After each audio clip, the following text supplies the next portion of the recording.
Olá, irmãos da Igreja Batista Manancial. Estamos juntos aqui mais uma vez para poder trabalhar sobre o assunto da EBD. Vou começar o assunto do capítulo 4 da nossa lição, que é sobre em direção a Galileia. Jesus caminhando em direção a Galileia. Então, o versículo-chave que nós leremos é João capítulo 4, versículo 42. Então, diz assim: agora não é mais por causa do que você falou que nós cremos, mas porque nós mesmos ouvimos e sabemos que este é verdadeiramente o Salvador do mundo. João capítulo 4, versículo 42. Então, irmãos, é a passagem da mulher samaritana, no capítulo 4, que nós vamos estudar, desenvolver, entender e aprender um dos momentos marcantes em que Jesus conversa com uma mulher, né, causa admiração, né, espanto para os discípulos, porém não preconceito. Né? Os discípulos, os samaritanos e os judeus não se davam. Isso é um retrato histórico da situação em que, quando os assírios eles lutaram contra o povo de Israel e por acaso havia vencido a batalha contra o Reino do Norte, os assírios eles tinham costume, né? Eu estou tentando aqui explicar, depois o pastor pode me ajudar, quanto à diferença entre judeus e samaritanos, o desentendimento, o sentimento que eles tinham entre eles. Então, os assírios, quando conquistaram o Reino do Norte, a Samaria, ali que era a capital de Israel do Reino do Norte, os assírios tinham o costume de pegar povos que eles dominavam em outros lugares e levar para lá, para a nova cidade que ele conquistou. Isso é para poder minar o sentimento nacionalista, isso é para dificultar o povo de criar uma rebelião, porque vinham escravos de outras regiões e ali misturados eles não iam se juntar a uma causa. Tipo assim, por que eu vou lutar pela essa terra? A minha terra foi conquistada em tal lugar. Não adianta nada eu lutar aqui por vocês para depois eu tentar planejar lá uma revolta. Então misturava os povos, né, dominados, para que não houvesse qualquer tipo de rebelião. Isso era um costume assírio. Quando eles dominavam, eles faziam isso.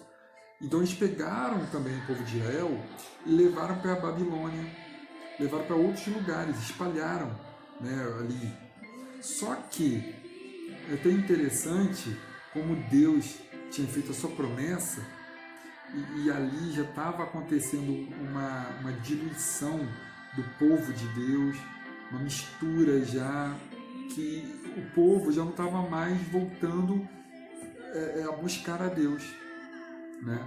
O povo de Samaria, os poucos judeus que ficaram ali misturados com outros povos, já estava perdendo, né, a aliança, a busca em oração e adoração a Deus. Isso Deus faz com que vários leões ataquem ali a região de Samaria. Isso preocupou os reis de assírios. Os reis ficaram preocupados. Puxa vida, como assim esse ataque de leões?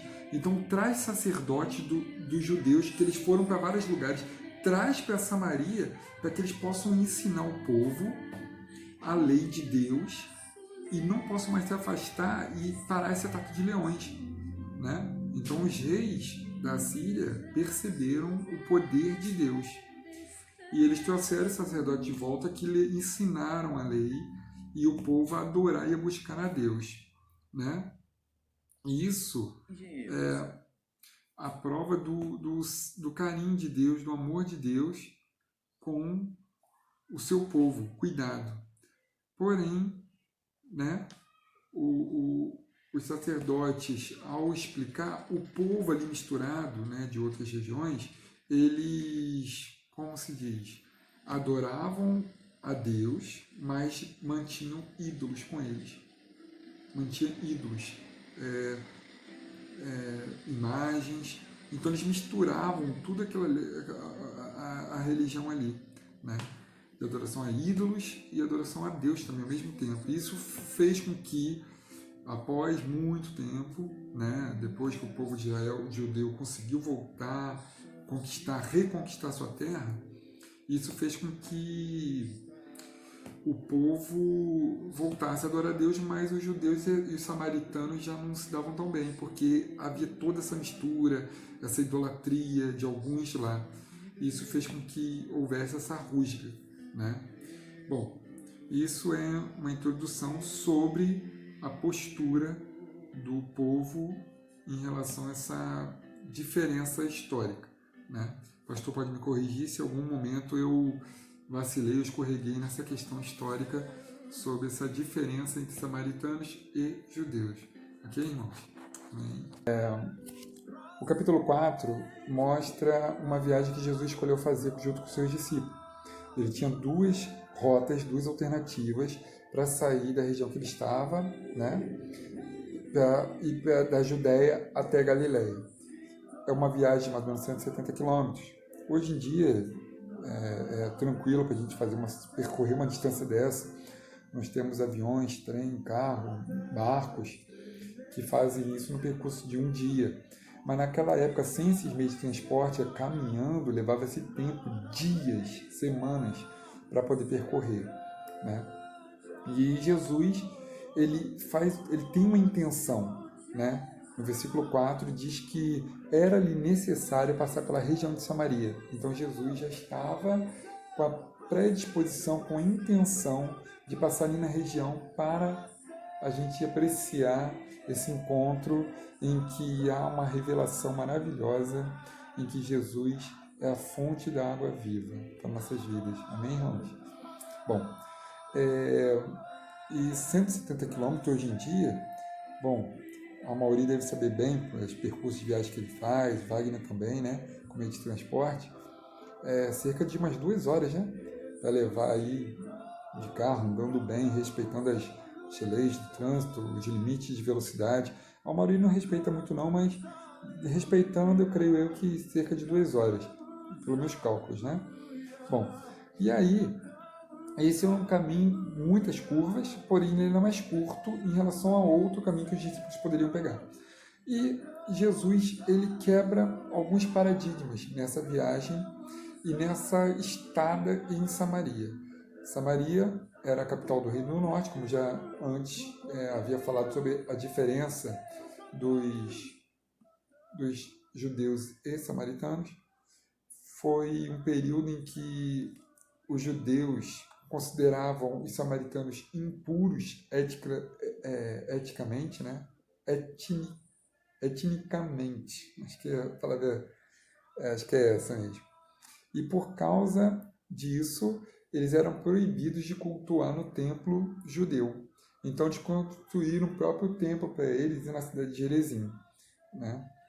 Então, Jesus vai, né, cansado da viagem, da longa distância que já haviam mais ou menos percorrido, Jesus para descansar num poço, cerca de meio-dia. E esse poço é onde começa uma bela história, né, que vem uma mulher samaritana no horário também de meio-dia buscar água, né? E os discípulos, quando encontram, eles ficam surpresos, né, por ver, né, Jesus conversando com uma mulher samaritana, e não era do costume da época haver essa conversa. Isso causa o que eu falei aqui um pouquinho antes sobre Jesus romper paradigmas, que não era costume, também não era normal buscar água ao meio-dia. Hoje nós temos uma rotina, né, diferente. Hoje, uma quebra de paradigma, uma coisa assim fora do normal, seria você acordar e almoçar, né? Hoje aqui no Brasil seria muito estranho você acordar 7, 8 horas da manhã e bater um prato de almoço. Então isso não faz sentido. Ou então que acontece que uma mulher vai buscar água ao meio-dia, quando o costume da época era as mulheres bem cedo, né? Um trabalho que competia as mulheres, os homens de prover alimentos de outras formas, caçando, comprando no mercado cedo também. As mulheres cuidavam dessa parte, dessa tarefa. Então as mulheres iam cedo buscar água, quando o sol estava mais fraco, o calor com menor, né, vamos dizer assim. E aí, no caso, Jesus está ali meio-dia e vem a mulher buscar água.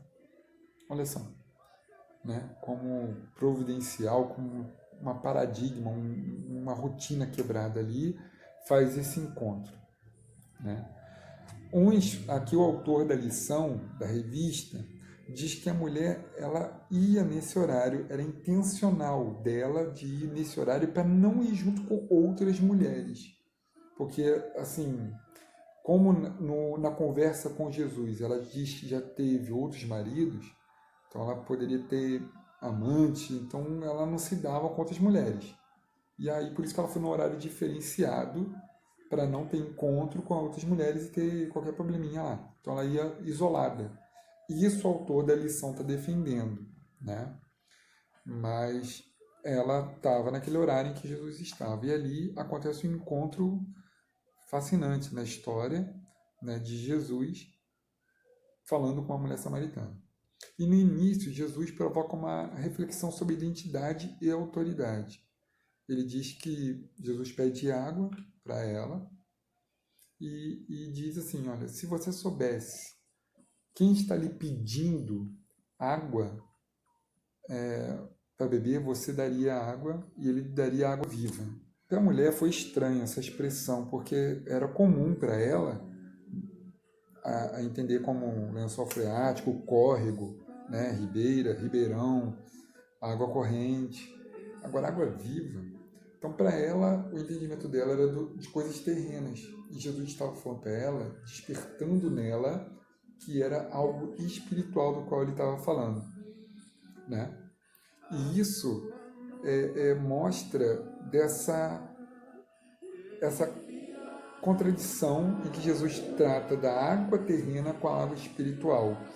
E Jesus vai e fala da água da vida para ela, com a qual ninguém mais teria sede para beber outra água.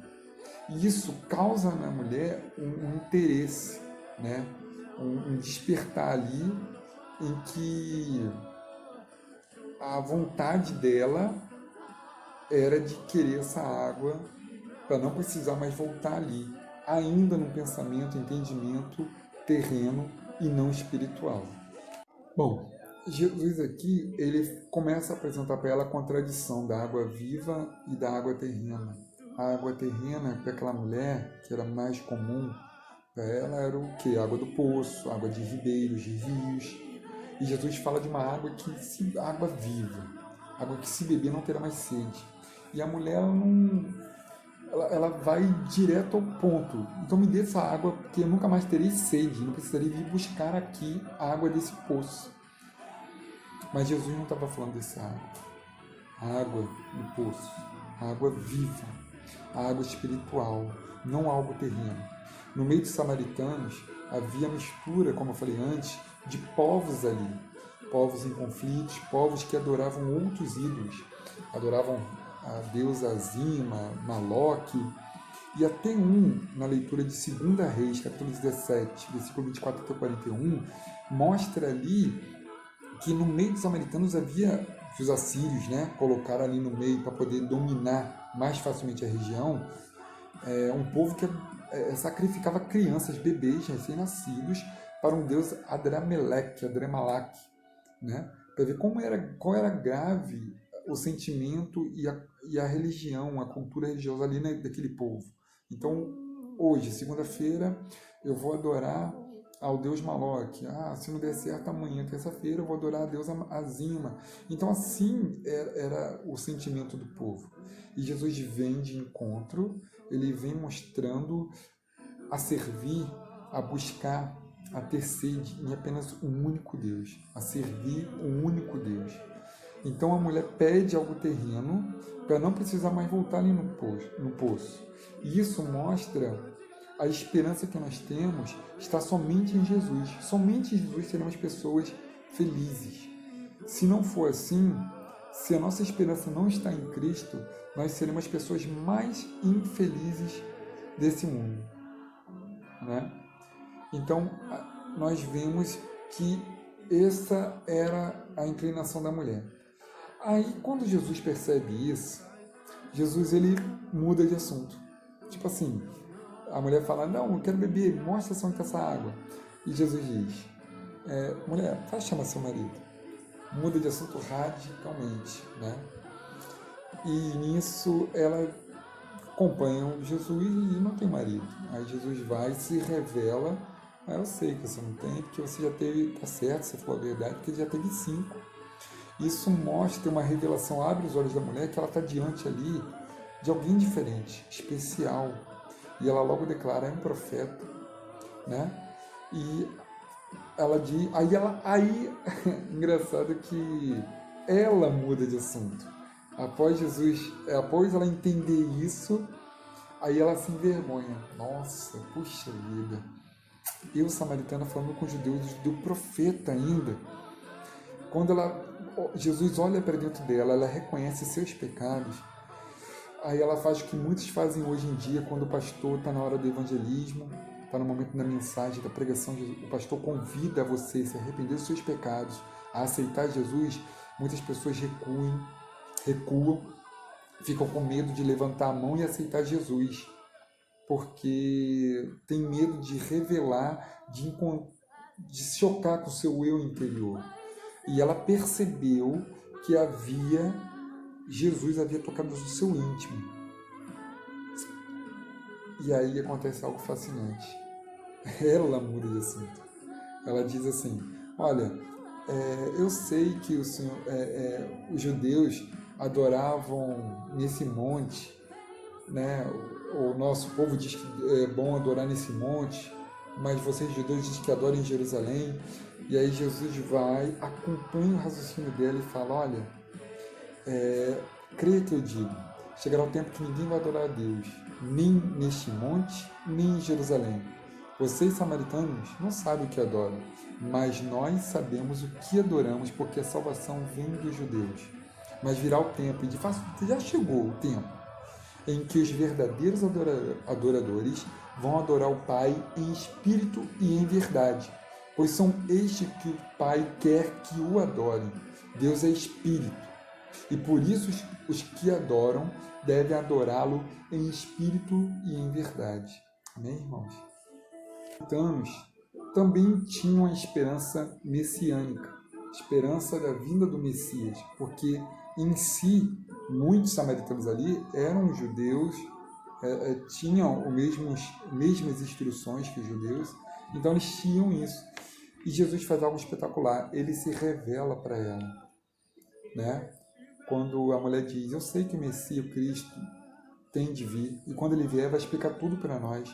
E Jesus diz para ela, eu sou o que está falando com você, eu sou o Messias, eu sou o Cristo. E isso faz com que ela deixe na hora o pote dela que ela usou para poder pegar a água do poço, e ela vai de encontro à cidade para poder chamar outras pessoas para poder ouvir falar de Jesus. Então nisso nós podemos perceber que a semente foi plantada, foi bem desenvolvida, e os frutos já estavam sendo colhidos, ou seja, anunciar o Evangelho, anunciar Jesus. E a mulher faz isso de prontamente, e ela vai para a cidade e diz, olha, lá encontrei um homem que diz tudo quanto eu tenho feito, venham ver, venham ouvir. E eles vão até lá, e eu vou pular o ponto 2 do capítulo aí da conversa com os discípulos, para poder trazer o povo, né, o encontro com os outros samaritanos, em que na sequência João vai narrando em que os samaritanos ouviram e creram em Cristo, Jesus. O diálogo entre Jesus e a mulher samaritana gerou frutos, né? Então aquele povo marginalizado estava ali na frente, diante do próprio Messias, que estava entre eles. E aí sintetiza o nosso versículo-chave da lição de hoje, que era, agora não é mais por causa do que você falou, mulher, mas sim do que nós cremos, porque nós mesmos ouvimos e sabemos que este é verdadeiramente o Salvador do mundo. Intuitivamente, aquela mulher fez o ide de Jesus, de anunciar, né? E nós podemos ver e experimentar, né, o amor de Deus sendo multiplicado, sendo desenvolvido na vida daquelas pessoas. E é que nós devemos esperar e fazer hoje em dia, cumprir o ide de Jesus. Amém, irmãos? vou publicar hoje esse vídeo e o próximo, de amanhã, né, da lição de EBD, também vou continuar e aí eu volto no ponto 2, que é a conversa em que Jesus teve com os discípulos, que ali é um hiato bem diferente do momento em que Jesus conversa com a mulher, ela dá o retorno para Jesus e há a conversão daqueles samaritanos que estavam ali, mas esse ato que há ali na conversa com o discípulo, eu queria tocar num ponto mais especial, de uma outra maneira, e nisso eu aguardo vocês nos próximos capítulos, tá bom? Um grande abraço a todos que nos acompanharam até aqui, muito obrigado, né? Que Deus abençoe a vida de vocês. Em nome de Jesus, amém.